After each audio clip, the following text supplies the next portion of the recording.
튼튼한 안보는 국군이 책임지고 장병들의 행복은 우리가 책임진다. 대한민국 국군 장병들의 행복 소대.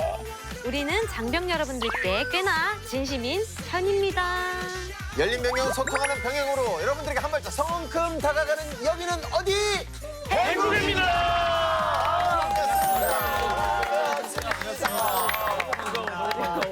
예스터데이. 어제가 국군의 날이었어요. 네. 국군의 날처럼 국군의 큰 행사가 있는 날이면 주목받는 부대가 있습니다. 오, 어디죠? 우리의 자세와 행동은 대한민국을 대표한다. 어떤 오. 부대일까요? 오, 자세와 행동으로 대표한다고 하니까 뭔가 국가대표 이런 느낌이 나는데 그런 부대가 있나요? 이분들은요, 각국의 정상이 우리나라에 방문했을 때나 국가적인 행사가 있을 때 활약을 하는데요. 국군의 날이면 한 자리에 모이는 부대, 한국군의 얼굴이라고 불리는 의장들.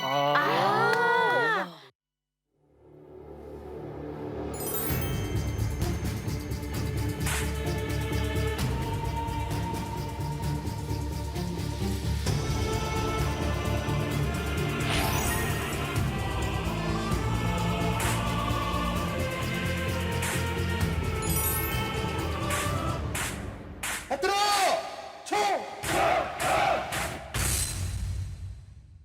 의장대 너무 멋있죠. 아, 이렇게 열을 뭔가 딱딱 맞춰서 뭔가 총기 제식이라고 하나요? 뭐 총 돌리는 걸 보면은 예술 공연을 보는 느낌도 들고요. 오. 예, 의장대는 이 국가적인 행사나 의식에 참여하기 위해 특별히 조직된 부대인데요. 육해 공군은 물론 미 연합사령부 및 현충원 의장대, 여군 의장소대, 그리고 전통 의장대까지 다양하게 이루어져 있습니다. 특히나 이 전통 의장대는 조선시대 친위대에서 영감을 얻어서 창설됐는데요. 이 외국 대통령들이 국빈으로 방한했을 때 많은 활약을 합니다. 이런 의장대가 모두 모이는 것은 국군의 날 행사가 거의 유일하다고 볼 수 있죠. 근데 저도 국군 행사를 자주 다니다가 의장대 공연을 보기도 했었는데 진짜 너무 멋있어서 그러니까요. 반해버렸어요. 오래간만에. 네, 의장대는 그 선발 조건이 까다로워서 대한민국 국군 0.1%라는 말도 있는데요. 일단 키가 180cm 이상의 체중 제한도 있고요. 또 신체 검사, 시력 등의 조건이 있습니다. 허리 디스크가 있어서도 안 되고요. 이 과정을 거쳐서 선발이 되면 경례부터 총 제식은 물론 걷는 법까지 훈련에 들어갑니다. 나는 다 안 되네. 나는 다 안 되네. 여기 되는 사람 없지 않나요? 심지어 허리 디스크까지 있어. 다행히 허리는 괜찮은데 어떻게 보면 훈련이 되게 좀 체계적이라고 생각이 드는데 근데 딱 봐도 이게 총 돌리는 거나 총 던지고 받는 그런 기술들이 맞아요. 있잖아요. 이게 하루아침에 사실 될 만한 기술들은 아니더라고요. 안 되죠. 이거 뭐 얼마나 연습을 하는 거예요?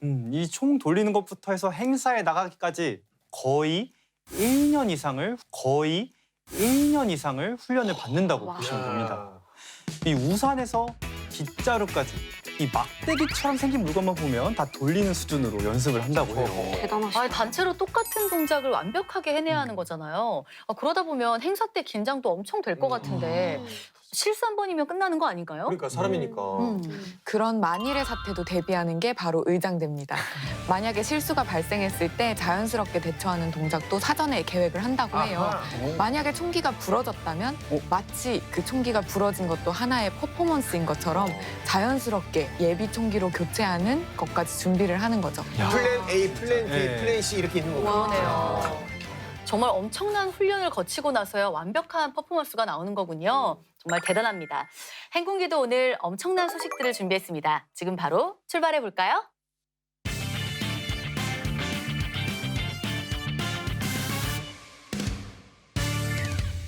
대한민국 국군 장병의 행복 병영 프로젝트 행군기 그 첫 번째 코너입니다. 55만 국군 장병, 275만 예비역들의 리얼 공감 프로젝트. 구사군번 김대희 씨도 TV를 시청하고 있는 이희군번도 함께해요. 보기만 해도 재밌는 사연, 유용한 정보가 쏟아지는 충성 TV 앞으로 모약! 충성TV! 네, 국군의 날이었던 어제 대부분의 장병들은 휴일을 맞아 즐거운 시간을 보냈을 텐데요.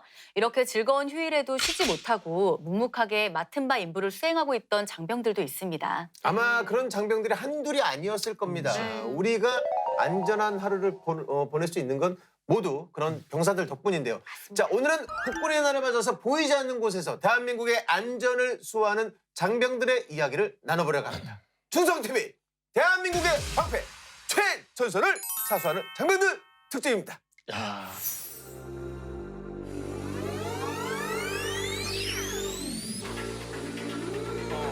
Get up out your seat, you can have my drink, let me see you dance. Get up off your feet, you can be my freak, let me see you jam. When the sun falls, then the moon lights. Might be a hell of a night. Go, go, go, go, go. Get up out your seat, you can have my drink, let me see you dance. 자, 그렇다면 여러분 최전방의 개념 정확히 알고 계세요? 당연히 알죠. 그 정도는요. 응. 가드 포스트 GP, 제너럴 아웃포스트 GOP. 저 정도면 굉장히 잘 알고 있는. 난 그 오, 아웃을 그러니까요. 몰랐었거든. 네. 이 정도는 알아야죠. 행군기를 하는데. 야. 그렇죠? 사실 이제 적과 마주하고 있는 지역을 지키는 장병들인 거잖아요. 네, 잘 알고 계시는데 여러분들이 놓치고 있는 게 있습니다. 지금 말씀하신 게 다 육군이거든요. 근데 과연 최전방이 육군에만 있을까요? 아니죠. 생각을 못 해봤어요. 해군에도 있습니다. 공군에도 있습니다. 해병대에도 있습니다. 이 육해공군 해병대까지 모두 대한민국의 최전선을 지키고 있다는 거 다 알고 계시리라 믿지만 오늘 확실히 알아가는 시간을 준비했으니 기대 많이 해주세요. 네, 먼저 육군의 최전방부터 살펴볼 텐데요. 여러분, 육군 최전방엔 바로 이분들이 있습니다. 365일 잠들지 않는 곳, 군사 분계선을 지키는 병사들, 바로 제너럴 아웃포스트 GOP 병사들입니다.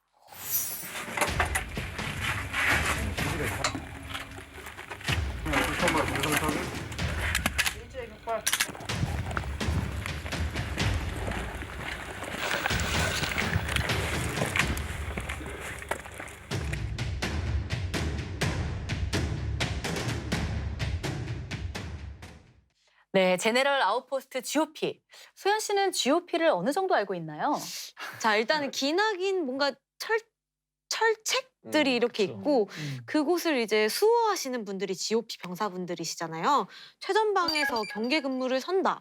뭐 근데 여기까지밖에 사실 잘 모르겠어요. 네. 아주 정확하게 알고 계신 거예요. GOP는 남과 북이 대치하고 있는 군사 분계선에서 약 2km 떨어진 곳에 있는 경계 부대를 말하는데요. 그 끝없이 늘어선 철책선을 우리 장병들이 24시간 지키고 있습니다. 한 개 소대가 각 경계 구역마다 설치된 초소에서 경계 근무를 서고 있습니다. 네. 또 이제 제가 경험자로서 말씀을 드리자면 보통 GOP는 이제 험준한 산악지대에 있는 경우가 굉장히 좀 많거든요. 그래서 경계 근무를 할 때 이제 단독 군장을 착용하고 총도 들고 순찰로를 걷는데 또 이제 그냥 걷는 게 아니에요. 거기 이제 보면은 철책망에 이제 순찰패라는 게 있거든요. 그 순찰패를 흰색에서 빨간색으로 뒤집으면서 이게 하나당 이제 5개가 달려 있. 아마 지금도 있는지는 모르겠어요. 그래서 그걸 이제 뒤집으면서 근무 시간 내내 걷기를 합니다. 그리고 그러다 보니까 또 장시간 걷기 때문에 돌아오면은 뭐 그냥 바로 그냥 골아 떨어지기 일쑤거든요. 이게 빨간색으로 뒤집는 게 확인했다라는 표시. 그렇죠. 확인하고 들어갈 때 누가 들어도 뒤집고 그렇죠. 예. 돌아올 때 또 뒤집고 네, 그런 작업을 해야 됩니다. 아니 뭐 말 그대로 매일같이 등산하는 느낌일 것 같은데 체력적인 부담이 엄청날 것 같아요. 그렇죠, 그렇죠. 예. 우리 GOP에 근무하는 장병들은 이 워낙 산세가 험한 곳을 오르락 내리락 하다 보니까 이 발목에 염자가 있는 경우도 아이고. 다반사입니다. 예. 근데 이 체력적인 부담도 물론 있지만 이 무력 충돌이 발생한다면 가장 먼저 적과 교전을 벌여야 하니까 항상 이 총기와 실탄을 휴대하고 있습니다. 그래서 항상 이제 긴장해야 된다는 이 심리적인 부담감도 있는 거죠. 그리고 또 GOP에서의 활약이 도드라지는 특수한 보직이 있는데요. 영상 감시병이라고 혹시 들어보셨나요? 영감병이요? 영감님? 영상 감시병은 처음 들어보는데 어떤 보직이죠? 철책 주변엔 항상 감시 카메라가 있습니다. 이 감시 카메라는 GOP 철책에 사람이 매달리거나 심한 움직임이 나타나면 해당 지점을 자동으로 포착해서 상황실에 경보를 울립니다. 한마디로 첨단 과학화 시스템인 거죠. 하지만 이 경보가 울리기 전에 CCTV 영상을 눈 한 번 깜빡이지 않고 감시하는 병사가 바로 영상 감시병입니다. 야, 혹시나 모를 상황에 대비하려고 2중, 3중으로 확인하는 거군요. 역시. 이 GOP의 등대 역할을 하는 게 바로 이 영상 감시병이거든요. 이 정말 CCTV에서 단 1초도 눈을 떼지 않습니다. 음. 그래서 이 눈의 피로를 덜기 위해서 30분마다 교대를 또 합니다. 아. 야, 정말 GOP를 지키는 장병들에게 격려의 박수를 쳐줘야 될 것 같습니다. 그런데 이에 못지않은 활약을 하는 병사들도 있다고 합니다. 대한민국의 방패, 최전선을 사수하는 장병들. 이번에는 GOP에서 한 발짝 성큼 발을 앞으로 옮겨보겠습니다. 군사분계선과 남방한계선 사이에 뭐가 보이십니까? GP 아닌가요? 저는 이제 실제로 보기도 했는데. 오, 오. 맞습니다. 네, 최정방 수호의 횃불, 바로 GP를 지키는 병사들입니다.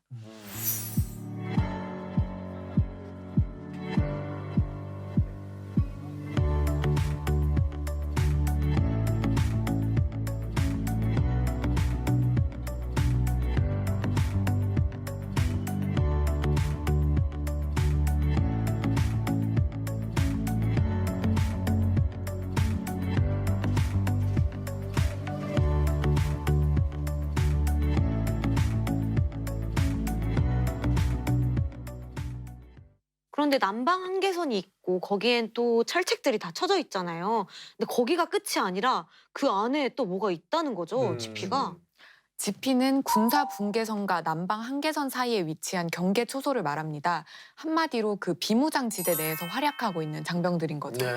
DMZ에서. 와, 그럼 북한하고 아주 가까운 거리에서 임무를 수행하고 있는 거네요. 네, 지금 현재 북한과 가장 가깝게 위치한 GP가 강원도 산간에 있는데요. 금강산이 한눈에 보일 정도라고 합니다. 그리고 보통 다른 GP에서도 망원경으로 북한군의 동태를 감시할 수 있을 정도니 정말 엄청 가까운 거리라고 하네요. 정말 긴장감이 팽팽할 것 같아요. 네. 예, 맞습니다. 이렇게 가깝다 보니까 이제 24시간 긴장을 놓칠 수가 없겠죠. 이 기관총 공격과 기습 침투, 무인기 도발, 미사일 발사 같은 이 언제 어디서 이 비상 상황이 벌어질지 모르기 때문에 한시도 소홀할 수가 없습니다. GP의 경우는 보안상 알려진 바가 많지는 않습니다만 주로 최정예로 구성된 수색대 장병들이 근무를 하고 있습니다. 수색대 장병들은 특수 임무를 수행하는 병과로서 주로 비무장지대에서 수색과 매복 작전 그리고 GP 경계 임무를 수행합니다. 임무 난이도가 상당히 높은 편이라서 최정예 병력으로 인정받고 있습니다. 최전방을 수호한다는 자부심 이건 확실히 챙길 수 있을 것 같긴 한데 그럼에도 불구하고 GP에서 근무하면 좋은 점이 또 있나요? 네, 위험 지역에서 작전을 수행하기 때문에 수색대는 타 부대들보다 장비가 좋은 편입니다. 방탄조끼나 헬멧도 신형으로 우선적으로 지급되고 총기류나 무기류도 최신식으로 가장 먼저 보급됩니다. 또 야간 작전이 많기 때문에 야간 감시 장비도 최신식으로 보급됩니다. 워리어 플랫폼을 가장 먼저 받겠네요. 그렇죠. 와. 네. 근데 비무장지대는 정말 일촉즉발의 상황이 일어날 수 있는 공간이잖아요. 그래서 장병들이 특히나 더 긴장할 것 같아요. 예, 이제 그렇기 때문에 이 대한민국의 최전선을 수호하는 부대로서 이 작전에 투입되는 장병들의 경우에는 무엇보다 이제 강인한 체력이 또 필수 조건인데요. 훈련도 그만큼 어마어마합니다. 이제 매일 5km에서 7km를 뛰는 훈련을 진행하는 건 물론 주간 전투 체육 시에는 군장을 메고 5km의 뛴걸음과 10km의 급속 행군까지. 야, 이 정도면 거의 특수부대 뺨치는 체력을 단련하고 있다고 봐도. 이거는 예. 저 유격장 훈련 끝나고 도피 탈출이라고 해서 부대까지 15km를 복귀. 예, 복귀. 어. 야, 복귀 와, 이거를 야, 그래요. 자주 해요? 그러니까 주간 체육 시에는 일주일에 한 번씩 그래도 그러니까 하는 거죠. 일주일에 한 예, 번씩. 예, 일주일에 한 번씩 하는 거죠. 도피 탈출하는 거네. 수색대잖아. 수부심, 수부심. 수부심 있지 어디 않으세요? 예. 수부심. 수부심. 수색대 부심. 세상이 많이 달라. 네, 그리고 다른 훈련도 만만치 않은데요. 북한군의 폭격 도발이나 부상자 발생을 가정해서 매우 강도 높은 훈련을 합니다. 이 중에서도 가장 중요하게 여겨지는 능력이 있는데요. 바로 언제 어떤 상황이 발생해도 바로 방아쇠를 당길 수 있는 일발필중의 사격입니다. 아, 그만큼 한마디로 강심장이어야 되고 순발력도 필요하다는 거잖아요. 네. 제가 이제 수색대대 출신으로서 말씀드리자면 나왔다 수부심, 수부심. 수부심. 나왔다 수부심. 사실 이제 저는 예비 사단이라 이제 사격 훈련을 많이 하진 않았습니다. 솔직하게 방송 솔직해야 되니까. 네. 근데 이 GP 수색대 분들은 사격 훈련을 엄청 많이 합니다. 제가 알기로는 그 수색대대 교탄 사용량이 한 개 사단 규모와 맞먹는다. 제가 이런 얘기를 들은 적이 있거든요. 네, 맞습니다. 실탄 작전을 전담하는 부대답게 사격 훈련량도 부대에 비해 어마어마합니다. 이는 실제 상황이 발생했을 때 현장에서 즉시 적을 경멸하기 위해서인데요. 특히나 작전 투입 전에는 항상 즉각 조치 사격 훈련을 실시합니다. 지형과 상황 발생 가능성을 염두에 두고 훈련을 하는 거죠. 최전방에서 복무하는 뭐 병력들은 어떻게 선발되는 건가요? 이게 시대에 따라 조금씩 달라졌는데요. GOP 병사의 경우 현재는 징집병 가운데 희망하는 자에 한해서 우수 자원을 선발하고 있습니다. 오, 근데 이걸 희망한다고 선발되는 건 아닐 것 같은데 그렇죠. 혹시 기준이 있나요? 아무래도 이 어려운 임무를 담당하고 있기 때문에 이 선발 조건도 조금 까다롭습니다. 이 정신적으로 또 신체적으로 건강한 장병을 선발하고 또 인성에도 이상이 없고 도움 배려 병사가 아닌 인력 중에서 희망자를 선발하고 있습니다. 그러니까 건강한 신체, 건강한 정신이 깃든 병사들을 선발한다는 거네요. 그럼 GP, 그러니까 비무장지대에서 활약하는 수색대도 지원을 해서 들어가는 건가요? 예, 맞습니다. 이 기준 또한 까다로운데요. 이 수색 용사에 선발되려면 우선 신병훈련소에서부터 우수한 교육 성적을 받아야 하고 신체 자격 면접에도 통과를 해야 합니다. 이 교육 성적에는 DMZ 작전 시에 절대적으로 필요한 사격 실력과 특등급 이상의 체력 조건이 반영되고요. 신체 등급도 일정 수준 이상이어야 합니다. 또 신원조에서도 특별히 문제가 없어야 하고요. 그래야겠죠. 오, 네. 근데 정말 지원자가 많은 거죠. 사실 지금 들은 내용만 해도 뭔가 엄청난 사명감하고 능력치가 이따만큼 있어야 될 것 같은데 지원하기를 망설이는 예비 장병들이 꽤 많을 것 같아요. 도전. 그게 바로 군인 정신 아니겠습니까? 역시. 최전방을 희망하신다면 과감하게 지원해 보시길 바라겠습니다. 제가 장담컨대 최전방에서 근무하는 장병들에게는 복지 혜택부터가 다를걸요? 맞습니다. 사실 GOP 같은 격오지 부대에 있으면은 수당이 더 나옵니다. 그렇죠? 특수근무지 수당이라고 해서 매달 25,000원씩 지급을 해주고 있고요. 그리고 일단 다른 장병들보다 휴가가 훨씬 많아요.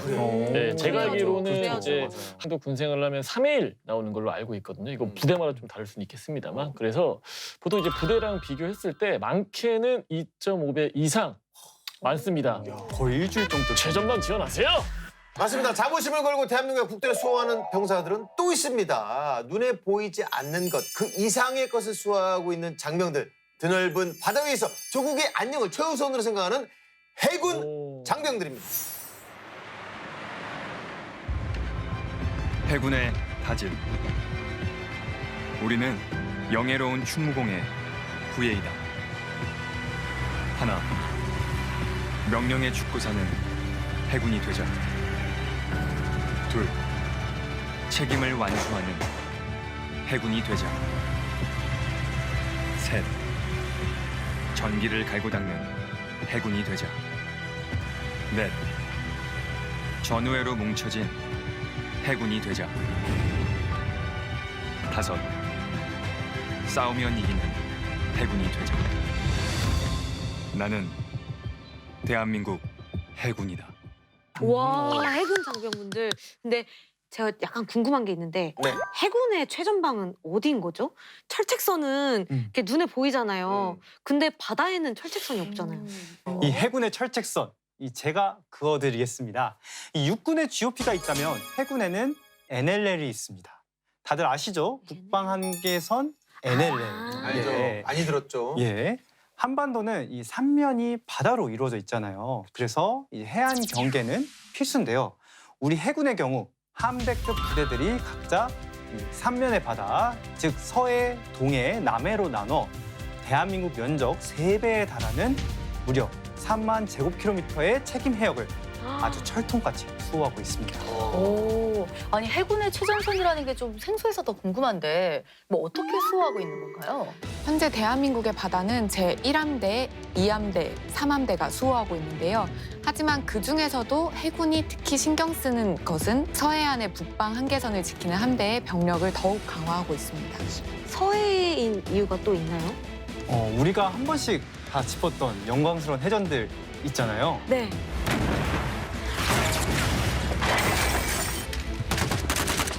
연평해전, 대청해전 네. 다 어디서 이루어졌죠? 서해. 그쵸, 서해죠. 예, 현재 북한이 보유한 수상함 전력이 대부분 이 서해에 발달되어 있거든요. 이 실제로도 연평도나 백령도 같은 대한민국의 최북단 섬에서 교전이 많이 일어나고 있고요. 행군기에서도 다룬 적이 있었죠. 연평해전. 연평해전의 주역이 바로 제2함대 해군 장병들이죠. 예, 맞습니다. 이 해군 2함대는 이 서해 북방 한계선부터 전라북도 경계선까지 대한민국 80%에 이르는 광활한 해역의 안보를 책임지고 있습니다. 이 함대의 책임 지역은 우리나라 최북단 섬인 서해 5도, 백령도, 대청도, 소청도, 연평도, 우도가 포함되어 있습니다. 아니 육군의 경우는 정확한 이제 철책선이 있기 때문에 뭐 그 길을 따라서 국방을 수호하는 건데 뭐 해군은 어떻게 국방 한계선을 수호하는 거죠? 이 육군에 초소가 있다면 해군에는 또 고속정이 있습니다. 이 실질적인 바다의 전력이자 이 육군의 GP 역할을 하는 고속정인데요. 고속정은 연안경비와 북한 간첩선 침투 대응을 위해 전략화한 배입니다. 이 고속정은 해안 순회, 정찰 등의 임무를 하는데요. 함정 중 가장 빠르게 출항해서 상황에 대응하고 후방 해역을 충실하게 경계 수행하는 배를 말합니다.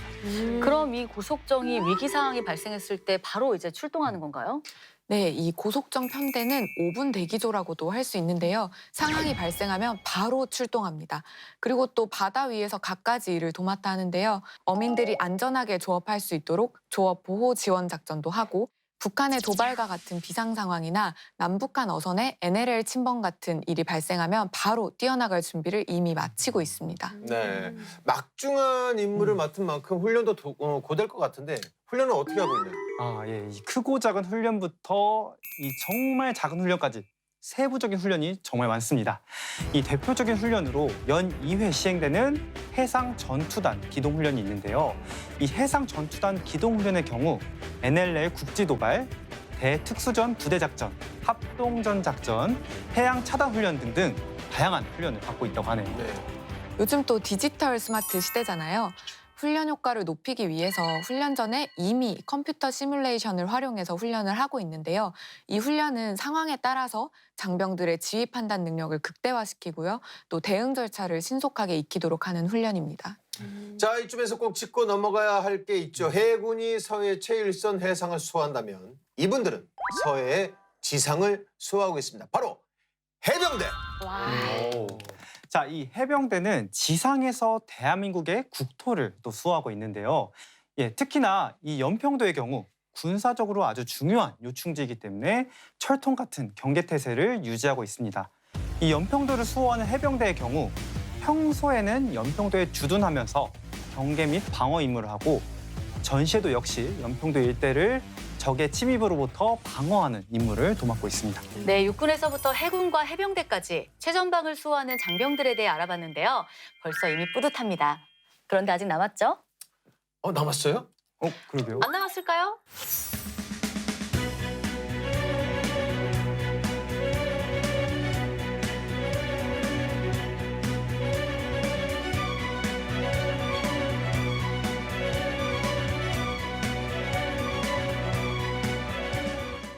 남았을까요? 남았을까요? 또 우리 또 네. 김수영 중위님 있는데 공군을 빼놓으면 우리 그러니까. 김수영 그렇죠. 중위님이 섭섭하죠. 주인공이잖아요. 그렇죠. 근데 공군의 최전방은 어디죠? 또 공군은 기동력이 워낙 좋다 보니까 음. 어디든 공군이 주둔하는 곳이 바로 최전방일 것 같은데요. 아, 이 아니에요? 공군에도 이 최전방을 수호하는 부대들이 물론 또 있습니다. 이 바로 방공포대인데요. 말만 들어도 멋있네. 방공포대. 뭐 하는 부대죠? 이 방공포대는 이 적의 공중 도발에 대비해서 영공을 방어하는 임무를 수행합니다. 이 미사일 방어사령부 예하에 1여단부터 3여단까지의 관할 소속 포대들인데요. 이 미사일이나 항공기가 관측되면 방공포대는 이를 방어하는 역할을 수행합니다. 네. 그러니까 한마디로 적이 쳐들어오면 일선에서 방어하는 부대다 이런 말인가요? 예, 맞습니다. 그러니까 공중에서 쳐들어오면 일선에서 방어하는 부대인데요. 먼저 탄도탄 조기경보 레이더가 적을 감지하면 이 작전 통제소로 전달이 됩니다. 그리고 작전 통제소는 포대에 전투대기 명령을 하달하고요. 이 전투 명령을 받은 포대는 신속하게 유도 미사일을 발사해서 적을 격추하는 겁니다. 와, 근데 듣다 보니 뭔가 이런 비유가 맞을지는 모르겠는데 축구에서 골을 막는 골키퍼 역할을 하는 거네요? 아, 예, 좋은 맞아요? 비유입니다. 예. 오. 이 작전 지역에 공중으로 침입을 시도하거나 침투한 공중 세력을 탐지하고 또 식별해서 격파하고 방어하는 임무는 북한 간의 배치 거리가 좀 짧은 우리나라에선 더더욱 중요하죠. 그렇죠.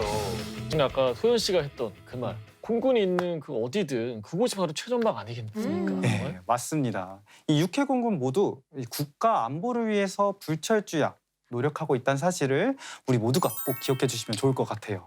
네, 오늘 대한민국 최전선에서 구슬땀을 흘리는 육해 공군 해병대 장병들에 대해서 알아봤습니다. 너무나도 자랑스럽지 않습니까? 너무 자랑스러워. 이럴 때는 뭐가 필요하죠? 박수 주세요! 애국심이 차오른다. 여러분들이 있기에 지금의 우리가 오늘 하루도 보낼 수 있다는 걸 잊지 않길 바라겠습니다. 네, 저 소연이도 국군 장병 여러분들을 응원하겠습니다. 네, 자 오늘도 장병분들을 위한 자그마한 선물이 있는데요. 바로 블루투스 이어폰이죠. 이 이어폰을 갖고 싶은 장병분들은 아래 나가는 행운기 주소로 재미난 사연과 궁금한 이야기 많이 보내주세요. 안녕!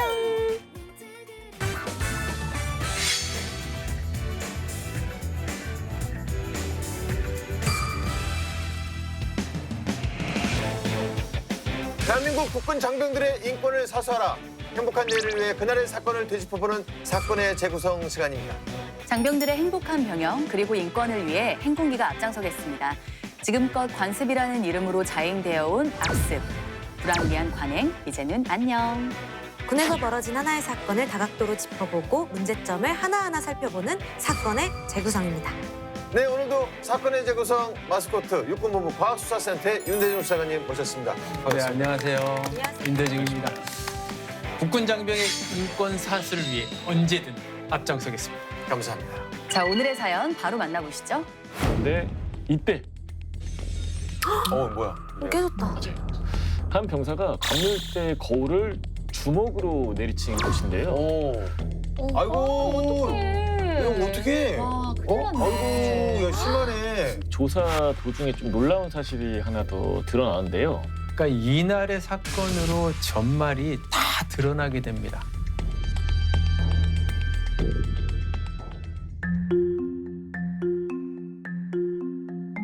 일과가 끝난 오후 시간 핸드폰을 하거나 TV를 보며 쉬는 병사들이 있는가 하면 책을 읽거나 운동기구로 몸을 만드는 장병까지 모두들 꿀 같은 개인 정비 시간을 보내고 있었습니다.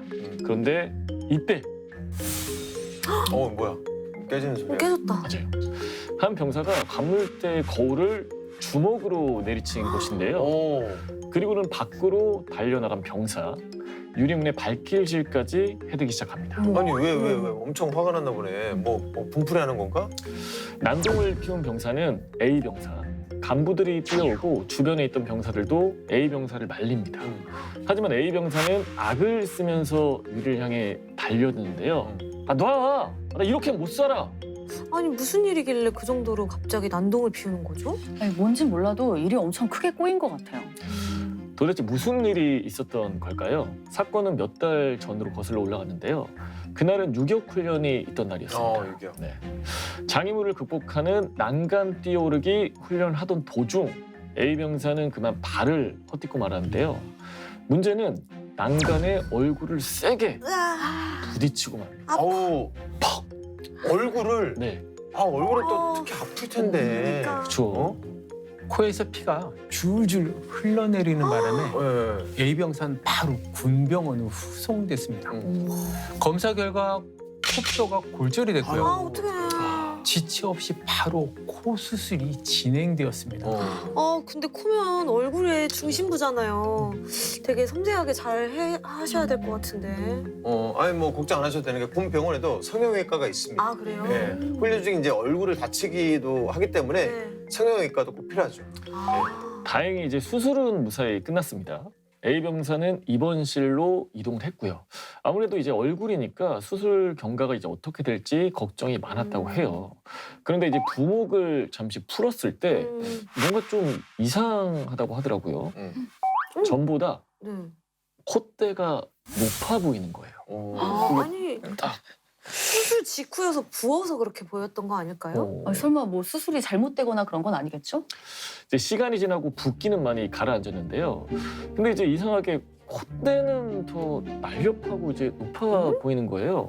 그래서 하루는 수술 경과를 보러 온 군의관에게 이제 물었죠. 콧대가 좀 달라진 것 같다. 그랬더니 수술을 진행한 B 군의관이 이런 대답을 합니다. 예쁘지? 내가 좀 서비스 좀 넣어뒀어. 서비스요? 네. 아니 무슨 노래방 10분 서비스 중이었다는 무슨 서비스? 아니 뭐 설마 뭐 보형물 같은 걸 넣었다는 건 아니겠죠? 뭐죠? 맞습니다. 아 진짜요? B 군의관이 미용 성형까지 같이 함께한 거죠. 어머. 그 말을 들은 A 병사는 깜짝 놀랐어요. 동의도 없이 진행된 수술이었으니까. 말도 안 돼. 그러니까 당장 막 항의를 했습니다. 이제 그런데 돌아온 대답이 더욱더 놀라웠어요. 이왕 코에 손대는 거 한번 수술할 때 잘 생겨지면 더 좋지 않냐?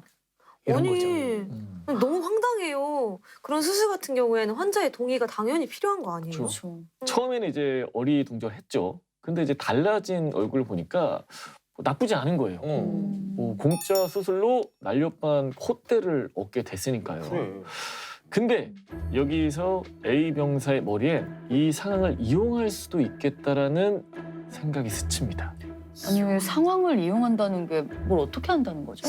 혹시 뭐 다른 데도 다쳐서 눈도 아. 수술하고 막 코도 코 했으니까 전체 뭐 다른 성형을? 것도 하고 뭐 이런 머리를 굴린 게 아닐까요? 저도 처음엔 그 생각을 하긴 했는데 그러게 너무 고통을 수반해야 되니까. 그러니까요. 그렇죠, 그렇죠. 네. 그럼 안 되죠. 그래서 근데 이제 당장 수술을 한 B 군의관에게 찾아갑니다.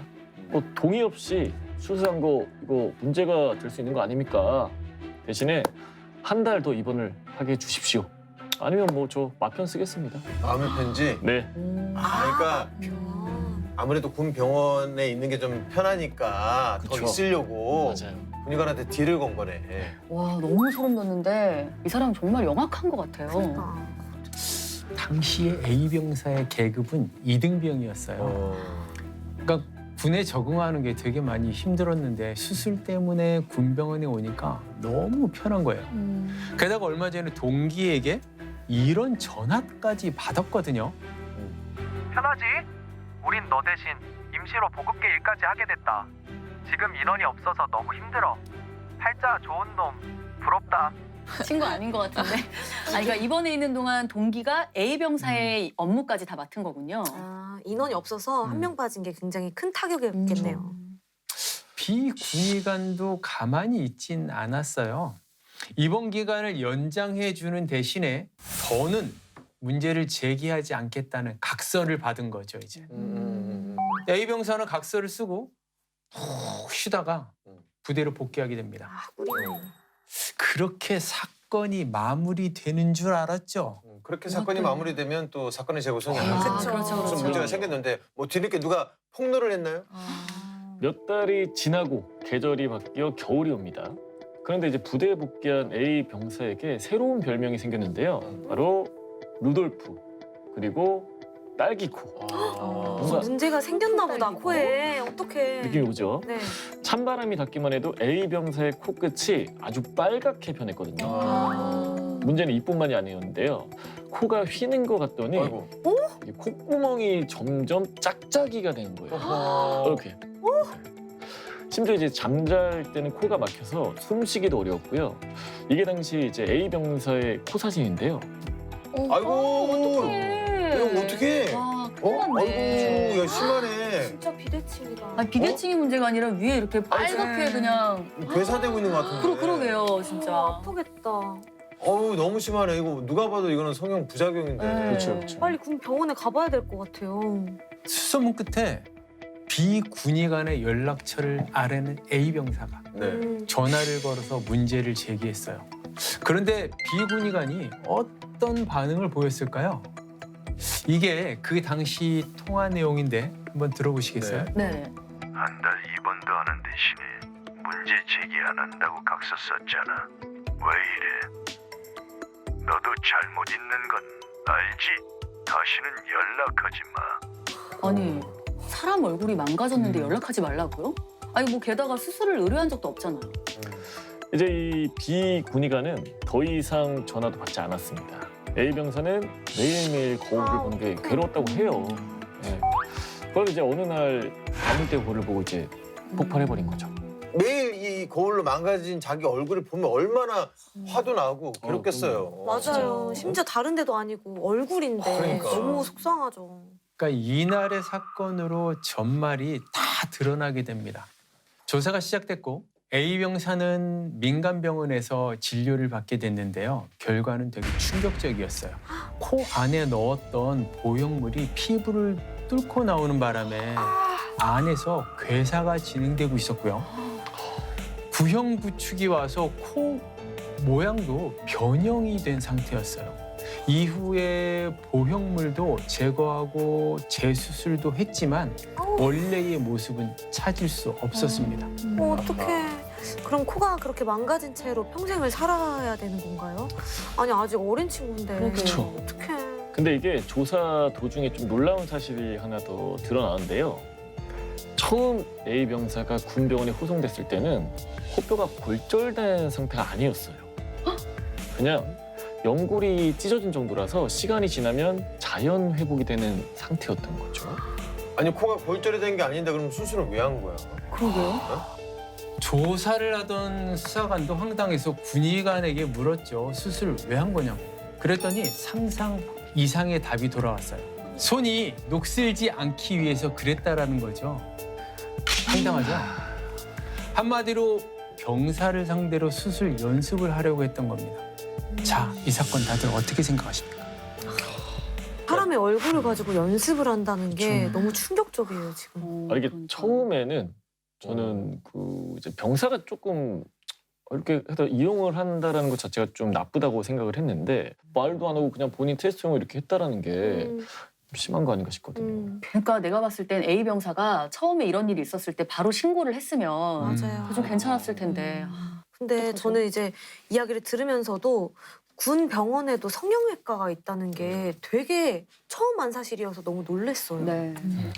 군 병원에도 성형외과가 있고 또 전공의들이 군의관으로 복무를 하면서 성형외과 일을 하고 있습니다.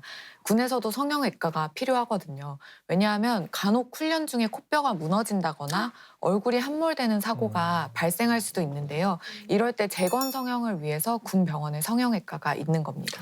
이렇게 말씀하신 이유로 이제 군에도 성형외과가 있는 건 어떻게 보면 너무나 당연한데 이게 미용 목적의 성형 수술이 이루어지는 거는 정말 좀 말도 안 되는 거 아닌가요? 네, 맞습니다. 미용 성형은 군 병원의 운영 목적에 부합하지 않습니다. 그래서 보형물을 사용하는 경우에도 반드시 치료를 위한 목적이거나 재건을 위한 목적이어야 해요. 만약 사용 기준에 맞지 않는데도 이 군의관이 보형물 사용을 희망하면 환자별로 사용 타당성 검토를 의뢰하도록 규정되어 있습니다. 아, 오늘 사건이 너무나 충격적인데, 그러니까 나도 모르게 내 얼굴이 바뀌어버린 거잖아요. 아니 어떻게 이런 일이 있을 수가 있죠? 그러니까요. 네. 이 환자 동의도 없는 미용 성형 수술을 한 건데 대체 B 군의관은 무슨 생각으로 미용 성형을 한 건지 이해가 안 되네요. 설마 뭐 성형 수술을 해주면 공짜니까 좋아하겠지. 뭐 이런 단순한 생각으로 한 건 아니겠죠? 그러니까 수술도 사람의 손의 감각을 가지고 하는 기술이잖아요. 네. 그러니까 사람은 누구나 자신이 배운 학문이나 기술을 써보고 싶어하는 기본적인 욕구가 있어요. 그러니까 군의관으로서 수술을 하지 않으면 계속 감각이 무뎌질까 봐 내심 무서웠다고 해요. 특히 군병원은 다른 과에 비해서 성형외과의 경우 수술의 기회가 매우 적어요. 그래서 이번 기회에 미용 성형까지 연습해둬야지 하는 생각이었다고 합니다. 아니 사람을 상대로 이게 의술을 그 연습을 한다는 게 이게 말이 됩니까? 전 그럴 거면 거울 보고 직후를 하든가. 안타깝죠. 오늘 이 사건은 너무나 이기적인 생각에 자신의 욕심만 채운 경우인데요. 한 번쯤 괜찮겠지 하는 생각, 자의적인 판단이 너무 강하게 든 거죠. A 병사가 의식이 없거나 생사를 다투는 긴급한 상황이 아닐 경우에는 환자의 동의 없이 수술을 하면 절대 안 됩니다. 의료법에 따르면 의사는 환자에게 수술에 관한 충분한 설명을 하고 또 이에 대해서 동의를 받아야 할 의무가 있습니다. 이를 어긴 거죠. 근데 저는 A 병사의 행동이 이해가 안 되는 부분이 있는데 뭐 동의도 없이 수술이 진행됐고 또 보형물이 들어간 수술이라는 걸 알게 됐을 때 바로 신고를 해야 되는 거 아닌가요? 아니 오히려 말도 안 되는 제안을 맞아. 하잖아요. 맞아. 아, 대체 왜 이런 이상한 거래를 하는 거죠? 그러니까 병사들도 처음에는 되게 많이 고민을 했을 거예요. 이거 신고해야 되나? 아니면 군의관 제안을 받아들여야 될까? 그러니까 내적 갈등이 많이 생기는 거죠. 이제 결국에는 더 솔깃한 쪽으로 선택을 하는 거고요.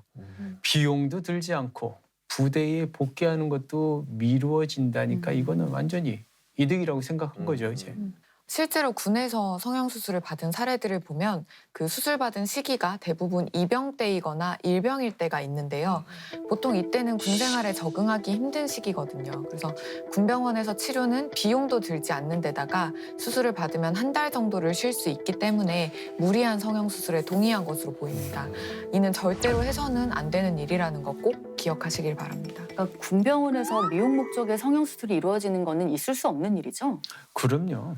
근데 아예 없는 일도 아니에요. 코를 높이는 수술이나 뭐 앞트임하는 뭐 쌍꺼풀 수술 같은 미용 수술이 암암리에 행해지고 있는데요.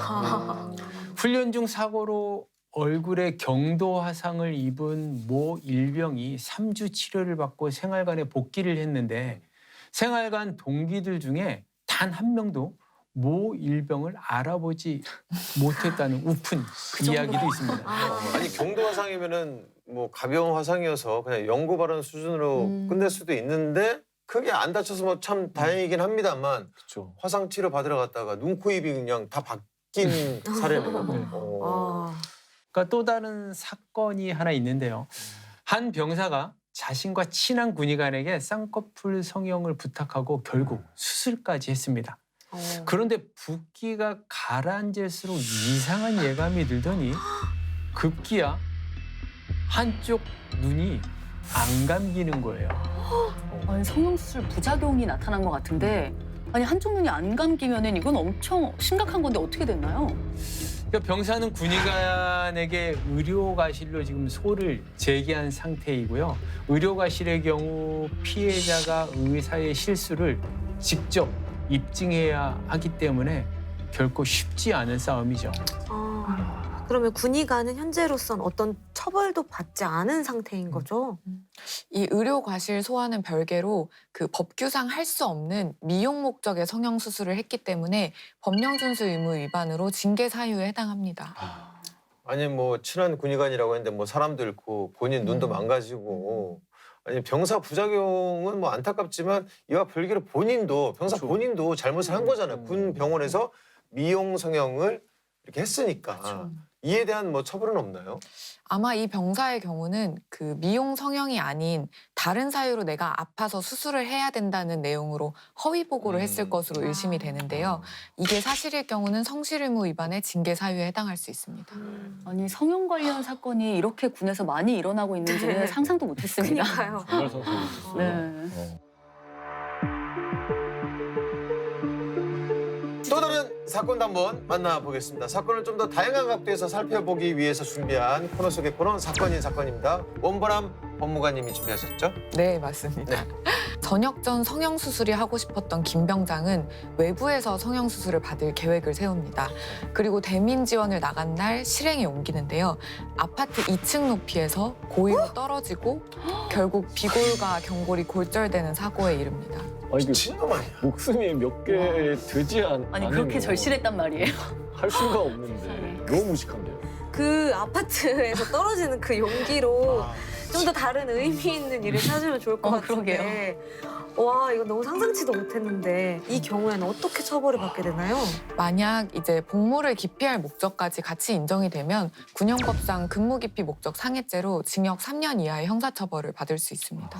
아니 다리 골절에 형사처벌까지 받아서 본인은 뭐 재수 없었다라고 생각할 수도 있는데 그렇죠. 다리 골절로 끝났으니 망정이지 더 큰 사고가 안 일어난 걸 안 죽은 걸 다행이라고 생각해야죠. 그러니까요. 그렇죠. 크고 작은 사고는 언제든 누구에게나 생길 수 있잖아요. 그러니까 앞에서 언급했듯이 피부과나 성형외과 군의관인 경우에는 군 내에서 관련 수술이 많이 이루어지지 않다 보니까 미용 성형 쪽으로 진로를 잡은 군의관들이 연습하고 싶어하는 거죠. 이제. 연습이 뭐야? 그러게요. 그래서 장병들에게 관련 수술을 계속 권유하는 경우가 종종 있다고 하는데요. 절대 권유해서도 안 되고 동의해서도 안 되는 일이라는 걸 꼭 알아두시길 바랍니다. 그러니까 군의관이 병사를 가스라이팅해서 수술대 위에 올린 그런 케이스네요. 이 사건에서는 미수에 뭐 그치긴 했지만 그래도 정말 충격적이네요. 다들 연습 못해서 좀 귀신이 붙은 것도 아니고 그러게요. 도대체 왜 병사들을 상대로 수술을 못해서 이렇게 안달인 거예요? 돈. 돈? 돈? 돈 때문이에요. 돈이요? 이면을 들여다보면 돈을 향한 그릇된 욕망이 있어요. 그러니까 나중에 전역하고 개원을 하거나 페이닥터를 하더라도 미용 쪽은 특히 소문이 조금 나야지 실력. 돈이 좀 들어오잖아요. 그래서 미리 연습을 해두고 감을 잃지 않고 싶은 거죠. 그러니까 법을 좀 어기더라도 들키지만 않으면 된다고 생각해서 꾸며낸 일들입니다. 아니 실력이나 좋아서 그렇게 그러게. 결과가 그러니까. 좋으면 또 모르겠는데 그것도 아니고 말이야. 그런 병원 다시는 안 가고 싶으실 것 같은데요. 그러니까요. 아니 누구보다 진료에 성실해야 할 의사가 이제 받지 않아도 될 수술을 권유하는 거는 인권 침해 아닌가요? 명백한 인권 침해입니다. 환자에게 불필요한 의료 행위를 권유한 거잖아요. 이런 행동은 건강권을 침해하는 행위입니다. 또 환자가 수술에 대한 설명을 충분히 듣고 스스로 결정을 해야 하는데 그럴 기회를 빼앗았기 때문에 환자의 자기 결정권도 침해한 사례입니다. 자, 오늘 사건 다시 되짚어 보겠습니다. B 군의관은 A 병사의 코뼈가 부러지지 않았는데도 허위 진단을 했습니다. 그리고 동의도 없이 보형물을 넣는 미용 성형을 진행했죠. B 군의관은 어떤 처벌을 받을 수 있나요? 군의관은 의사지만 공적 직무 수행을 하고 있는 군인입니다. 따라서 수술을 진행하기 위해서 허위 진단서를 작성했다면 허위 공문서 작성죄가 성립하고요. 또 그 진단서를 사용을 했다면 허위 작성 공문서 행사죄에도 해당합니다. 이는 7년 이하의 징역 또는 2천만 원 이하의 벌금형에 처합니다. 또 의료법도 위반했는데요. 의사면허 취소나 자격정지 처분을 받을 수도 있습니다. 그래야죠. 맞아요. 근데 수술로 결국 부작용까지 생기게 됐잖아요. 이렇게 부작용이 생겼을 때 비군의관은 어떤 책임을 지게 되나요? 그 부작용에 대해서는 비군의관은 민사상 손해배상 책임이 있습니다.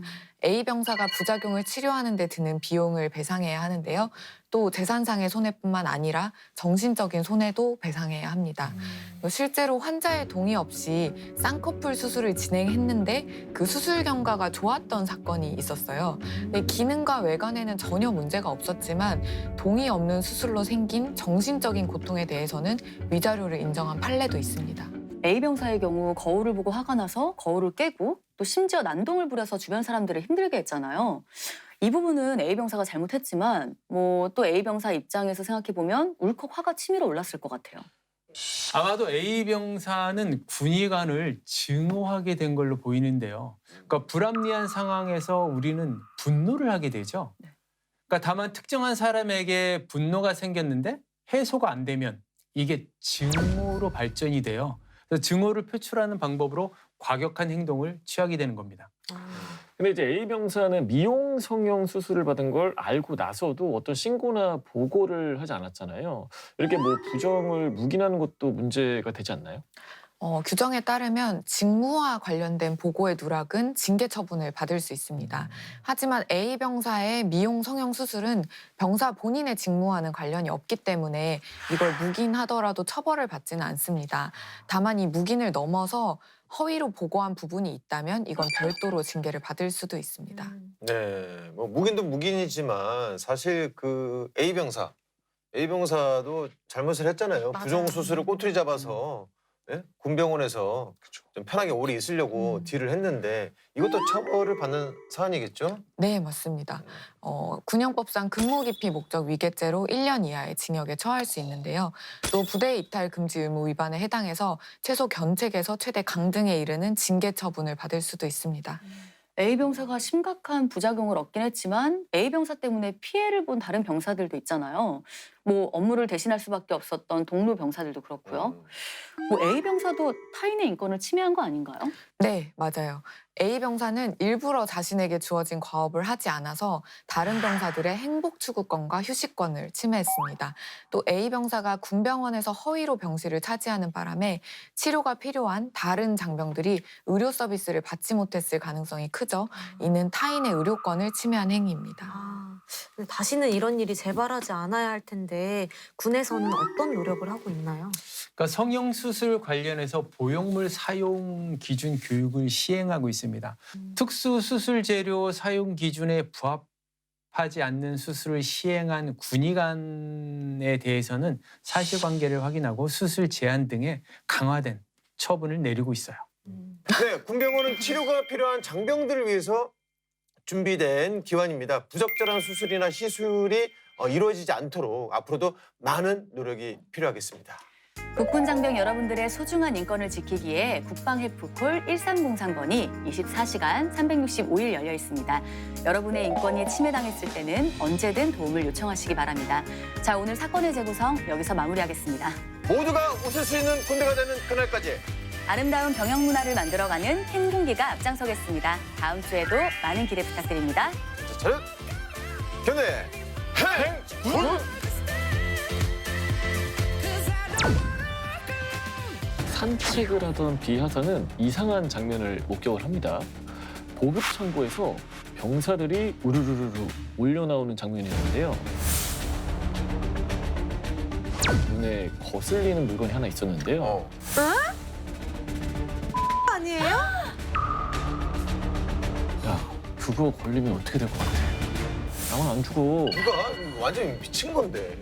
뭔가 일이 더 있긴 했나 보네요. 자, 전군 부대 자랑의 스타트를 끌 부대는요. 뭐 이런 대단한 부대를 섭외해 왔다고? 싶을 정도로 무려 행군기 8년 역사상 가장 많이 언급된 부대가 아닐까 싶습니다. 너무 알겠는데요. 무려 아시겠어요? 너무 알겠어요.